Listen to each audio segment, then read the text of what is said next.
All right, guys, Dylan with Conventional Dude Company bringing you another video. It's been a really long time since my last one, but hey, life gets busy, but you know, we try to make them as we can. So we're gonna push on with it. So let's go ahead and kick it off with our Bible verse. Today's verse is gonna be Matthew 10:34. It's think not that I come to send peace on earth. I came not to send peace, but a sword.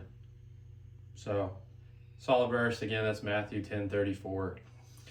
All right, so today's video, well actually, let me start by saying, if any of you guys have seen my 14.5 like do it all rifle video and my 11.5 video, I have some updates on both those guns. So my really good friend, he's actually my tattoo artist, he's done all my tattoos. He got a pretty bad cancer diagnosis, so that 14.5 rifle, I actually ended up donating it for a raffle, and it raised almost $10,000 for him, you know, just to help him pay bills and, you know, really anything they need just to raise money for him. So that rifle is gone. And then we're going through a phase in life right now where we're kind of trying to, like, you know, have less stuff, kind of trying to strip down what we have, get rid of a bunch of junk. So I've sold a lot of the parts and some of the gear, and then some of the gun parts that I just never used. So I don't have the 14.5 or the 11.5 anymore. And part of what this video is going to talk about today is going to be the rifle that I've been running. It's just, I wanted to build, you know, not a do-it-all rifle, but like kind of a, you know, just a general rifle for me, for what I do. So that's going to be part of what we're going to talk about today. And then also I'm going to talk about essentially my the setup that I kind of, it's what I use when I'm at the range or doing anything else. This is what I'm going to be running. So I'm going to break that down for you guys. So we're going to get to talk about a rifle, the main pistol I run, and then I'll show you guys my belt setup. So it might be a little bit longer of a video, but I'll still try to keep it, you know, not crazy. I know no one wants to hear me just ramble on and ramble on. So we will go ahead and talk about some stuff. So I'm going to do the rifle first because everyone seems to like rifles on here. Okay, so this is a BCM lower that I've had for a long time, and I've been running. It's probably the first mid-grade, mid-tier lower that I had, and I've just been kind of running it on everything because I don't see the reason to get a different one, especially if I'm just going to have one rifle for now. Sorry about the hair. I have a German Shepherd. So in this lower, we've just got B5 stock. It's from Magwell Customs. That's where like the laser etching comes from. It's just like a topographic design. B5 grip. We got a HRF Magwell just to make reloading a little easier. Who knows if it works or not. I'm pretty mediocre and slow anyway, so it's probably not helping me, but it sure looks cool. We have an FCD enhanced mag release.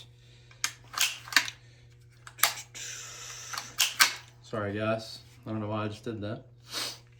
And then cool trigger setup in this that me and my buddy have been playing around with recently at the range. But so it's a 3-position FRT from AWS Design. So you see you got safe, semi, and then when you go back to there, that's gonna put it in like the forced reset trigger mode. It's been really good so far. The nice thing about the AWS Designs is, you guys can see, is you can run this 3-position AWS Designs with a super safety cut Geissele. So it's nice because you can still run a Geissele trigger, which is what I've always had. I love Geissele triggers. I just like the way they feel.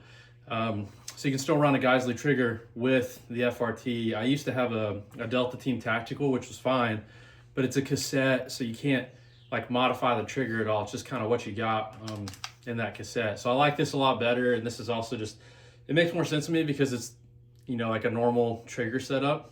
It just has that 3-position FRT bar in there. So that's pretty much it for the lower. It does have, this is FCD's bolt catch and bolt release, or bolt catch release. So it's just a little bit more pronounced than a normal one. Okay, so let's go to the upper. So this upper is a 12.5-inch Geissele Super Duty upper. So it is technically an SBR. This lower is SBR'd. but obviously just, you know, a little bit longer than like my previous SBR was an 11.5. I can't really tell that much of a difference, but it is a 12.5. And so the optic setup on this is going to be the PLXC 1:8. It's the red dot bright variant. So it's a first focal plane 1:8. So your holds are good at whatever magnification you're at. And it's this, I don't know if you guys have seen, there's a bunch of videos on this RDB. Probably one of the best videos on it is from Brassfax. Brassfax is the reason I bought a PLXC. And truly, I've messed with PLXCs, NX8s. A couple of my friends have had attackers. And I really do think for the price point, it's hard to beat these PLXCs. Especially if you go on Primary Arms right now or recent, they're it seems like they're shifting over to these RDBs. So all their older versions of the PLXC that are still really good LPVOs are on like heavy sales. You know, some of them are like 40% off. So you look into that. And then on top, it's just going to be just a regular RMR. Just a 12 o'clock backup dot. This mount is a Reptilia and it's the 170. So it's a little bit higher than a 154, but not that much. But just, you know, your head's a little bit more upright when looking down the optic, but I'm not losing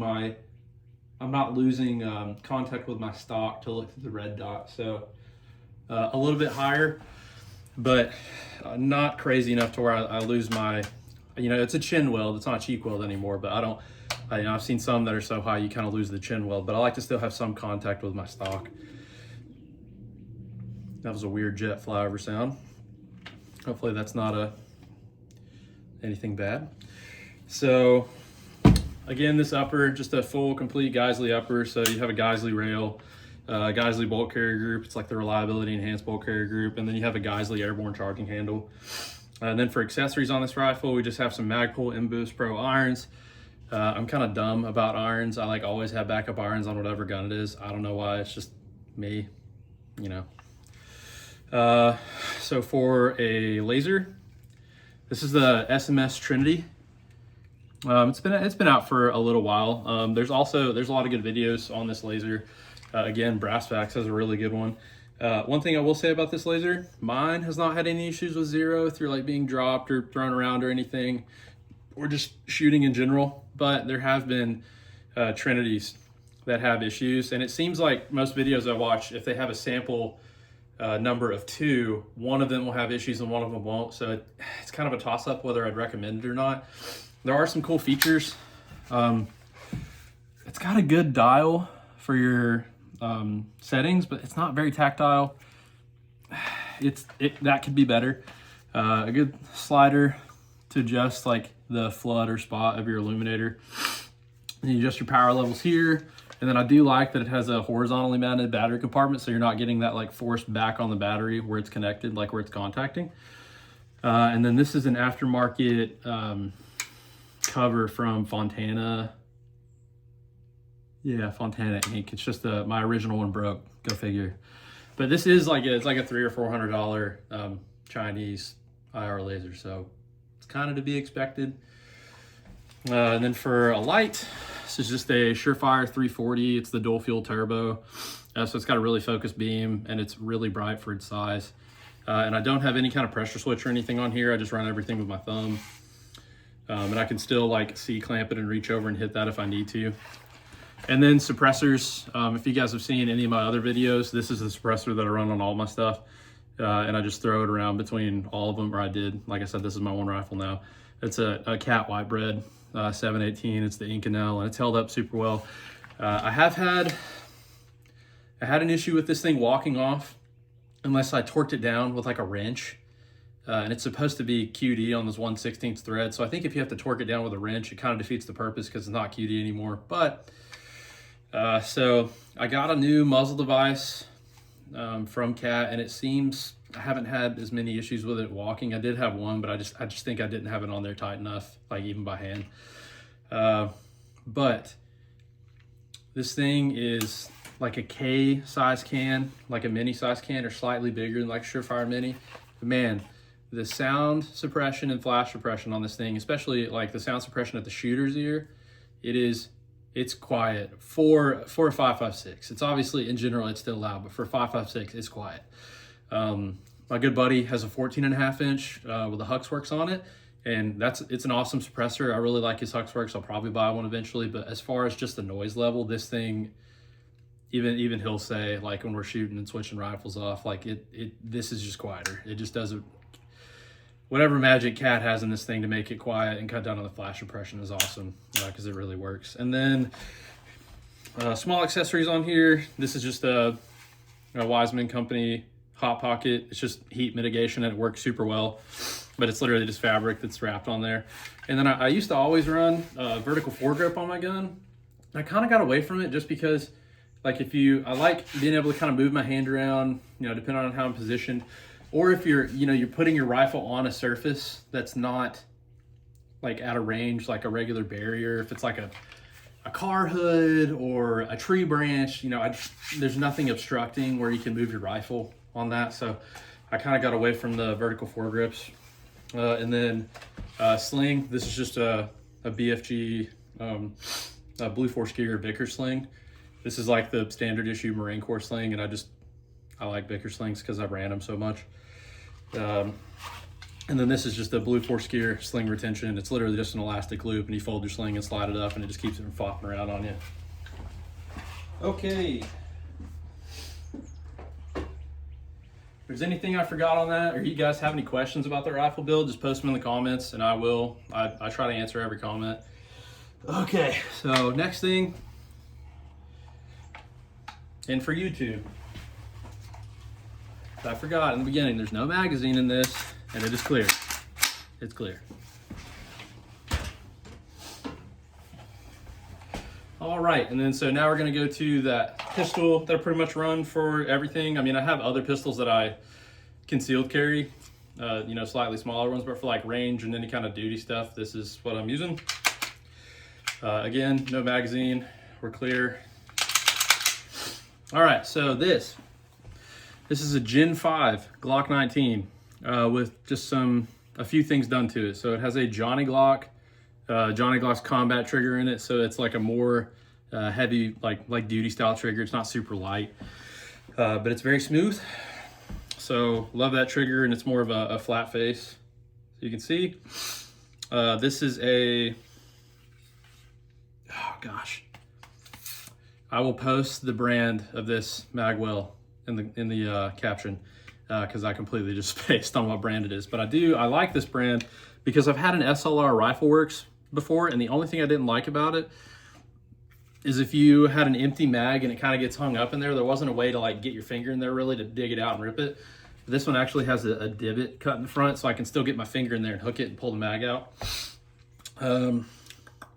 These are just Trigicon suppressor height sights on here, the irons.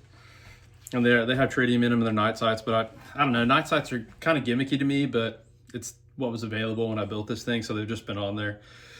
And then for the optic, let's say Holosun 507C, and this is it was a special with Primary Arms, but it's got the ACSS Vulcan reticle in it, and all the ACS is, all that Vulcan reticle is that it's a chevron, which is classic for Primary Arms, and then it has a circle around it.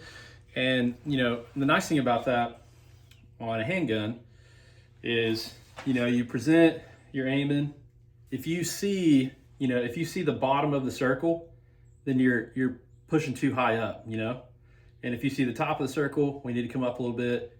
If you see the side of the circle, you need to push opposite of that. So if you're not used to shooting with a dot, for someone like that, it can kind of help. To save battery, I usually run mine with just the chevron on. And I just like this optic. It's held up really well. I've had it on a couple rifles as a backup dot, and I've had it on other pistols. And I've probably had it for, it's probably been 6 years at least. And it's gotten pretty used. And then it's got a DT Works little honeycomb, like flash hider, not flash hider. Golly, what am I thinking? An ARD, like basically keeps flash from going back. You know what I mean? You guys know what I mean. But it does have the solar panel on the top, and it'll adjust. You can set it to where it'll adjust bright or dim. But I typically just leave mine on manual so that if you're in a dark area shooting into a light area, you don't have and you kind of issue there. This slide is a maple leaf firearm slide. It's complete from them. See a little maple leaf on there. Really cool stonewash finish on this, and then the cuts on this are awesome. They're not so aggressive that they rip your hands, but I mean, like, really tactile feel on them. I love this slide, and it, you know, looks awesome too, so there's a bonus. And then something I just got very recently, it's a bronze barrel for the Radian ramjet, but it's the Radian ramjet and the afterburner. So it's Radian's comp that you don't have to time. It basically just, the barrel shaped in such a way that the comp slides on there, and then you put this screw in there, and that's what holds it and keeps it from coming off. I've only shot it a couple times. I think it's definitely a noticeable amount in recoil reduction. I think Radian says like 44%. I have no idea how I would measure that, so I can't, but I think it's definitely noticeable. I'm not 100% sure if it's worth like what the MSRP is, but if you could find one of these on sale, then, you know, could be worth it for you. And then also, lastly, on the Glock 19, we have the Streamlight TRL-R1 HL. I've shot a lot of pistols that have like the X300s on them, and I like X300s. I bought this a while ago, you know, and it's significantly cheaper, and it's bright, it does the job, and I honestly, I think the controls on these Streamlights, I like them better than Surefires, at least stock. I've never really messed with like any aftermarket controls for the Surefire. So again, Glock 19, Gen 5, a few things done to it. I'm trying to think if there's anything else done to this guy. No, I think that's it. Stock, like extractor, slide release, all that stuff stock. It's all been fine. And so now, go ahead and go into my range belt setup. So we'll just go kind of around the world here. This is typically what I wear to the range. I have a set of gloves just off a little dangler here. Sometimes I'll wear them on the left side unless I'm using my little pack shot timer. And this is the shot timer that I, you know, typically use. I just got this one. I used to mooch off my buddy all the time, but then, you know, if I'm gonna go by myself, it's nice to have my own. So got that. And then this is a Safariland ALS holster for the Glock 19. It'll fit a Glock 17 as well. But I believe it'll fit like a Glock 19 or 17 with an X300 turbo, the way it's cut. But obviously I run the Streamlight HL, TLR1 HL. I do have this holster on the QLS, the quick lock system, which is a fork basically that slides down into this QLS receiver plate. The nice thing about that is if you need to go in somewhere and you can't have your gun, or you need to, like, you know, just leave it somewhere, you don't have to like unholster, unload, show clear. You can just take it out, you know, put it where you need to. And then when you come back out, you just line those back up and it's on. It's not going anywhere. And then I do have, that has the RMR hood on it to cover my optic. And so essentially you push down your first level of retention here and it goes forward. Kind of see that there. Here goes. Sorry guys, let me tip this down a little bit. There we go. So you push this down, goes forward, and then there's another. You guys are familiar with the Safariland holsters. There's a thumb switch in here, and you push that thumb switch, and it unlocks the gun, and then you can draw the gun. So that's that. This is just like an AR-15 specific multi-tool from Avid. So it's really just kind of like a Leatherman, but it just has more specific AR-15 tools. So pliers and stuff like that. It's got scrapers. It's got a hook scraper on there, and then it's even got a get it unlocked here.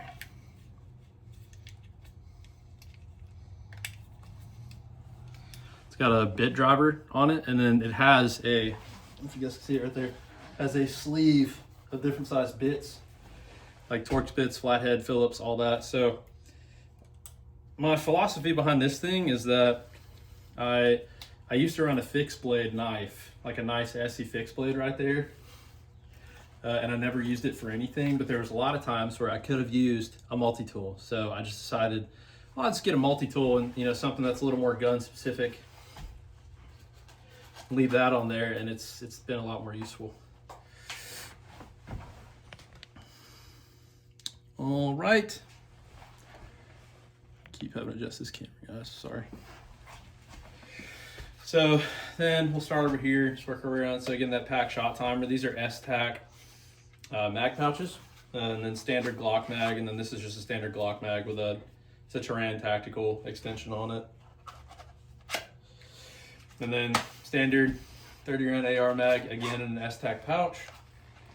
And then this is a flatline fiber dump pouch. And in there I just have my cheap impact muffs.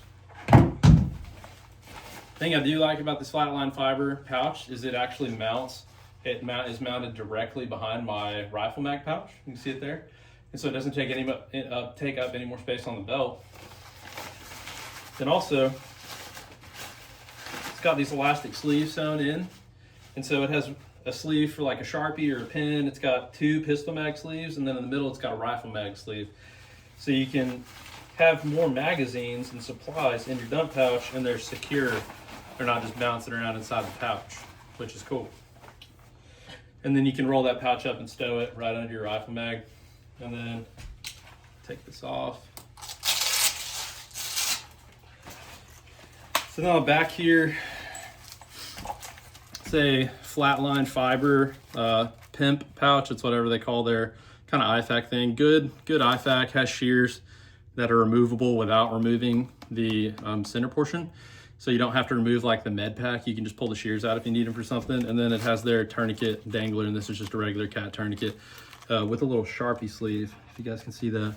And the Sharpie sleeve thing is cool because, you know, you're always supposed to write, the time that you put a tourniquet on, but sometimes you don't always have a Sharpie. So it's pretty cool that they included that. And then these are just like pig tactical gloves. They're nothing fancy. They have good dexterity. They're pretty thin, kind of like mechanics gloves. You can still, like, you know, touch screens still work and stuff like that. And then they don't have like a Velcro thing on them. They just are slip-on, and I like that. But that's pretty much the whole belt setup. The actual belt itself is an AWS SMU belt. And then my inner belt is a, goodness gracious, man. I want to say it's a Blue Force Gear, like minimalist EDC belt. And I like it because most of the inner belts that you get when you buy like a gun belt like this, it's just Velcro and it overlays onto itself. But this one actually has a buckle that you can run it through and tighten it and cinch it down. So then you can flip it inside out and wear it like a regular belt for your pants if you want to do that. And it's also pretty rigid, the inner belt, so you could use it as an EDC belt, and you could use it for like your appendix carry, 3 or 4 o'clock carry, whatever, anything in your waistband you could use it, and then you can flip it around, have the Velcro on the outside, and use it for a gun belt like this. Well guys, it looks like this video just about 24 minutes, so I'm pretty happy with that. I was trying to think like 30 in my mind, so happy with 25. I do want to give a shout out to a company that I think, if you guys know, I was a corpsman, so I'm really into medical supplies. So if you guys need like an IFAK or an AFAK or some low visibility aid kit stuff, really anything like that, check out, this is my buddy at Aptus Design Company. I've mentioned him before. I have a review on his low visibility aid kit. I'm not currently running his aid kit on my belt, but that's just because I hadn't met him yet. I hadn't met him yet, so I've still been running this one. I think eventually I am going to swap over to one of his. So, with that being said, guys, I really appreciate all the views, all the subscribers. I want to say since the last The last video I put out was the tourniquet talk video, and let's be honest, it didn't do well, and that's okay. It's just part of the game. I know typically my gun review videos do okay, so hopefully this one does pretty well. And again, I just want to say thank you from the bottom of my heart. I think I have like 600 or 700 subscribers now, and honestly, when I started this, I didn't think anyone was going to watch them, so that's pretty awesome to me, and I appreciate it.